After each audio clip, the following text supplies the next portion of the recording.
होय, मग काय करूया म्हणजे सर पोरं कंटाळले वैताग आलाय म्हणजे मज्जा येईना, काय करायचं? मग आपण आपल्या गांधी केंद्राचा बारांगण मेळावा घेऊया.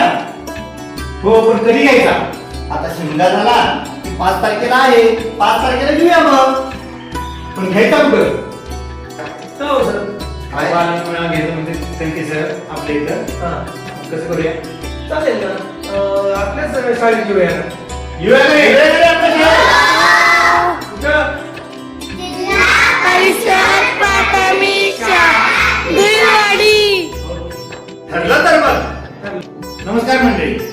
तर या वर्षीचा 2025-26 सालचा गांधी केंद्राचा बालानंद मेळावा आपण जिल्हा परिषद प्राथमिक शाळा धुळवाडी या ठिकाणी दिनांक 5 मार्च 2026 रोजी सकाळी 10 ते 5 वाजेपर्यंत मान्यवरांच्या उपस्थित घेणार आहोत. तरी आपण सर्व मान्यवर यांनी व पदाधिकारी सर्व आपले शिक्षक समूह यांना मी नम्र विनंती करतो की आपण आमच्या बालानंद मेळाव्याला उपस्थित राहावं आणि आमची बालानंद मेळाव्याची शोभा वाढवावी ही नम्र विनंती.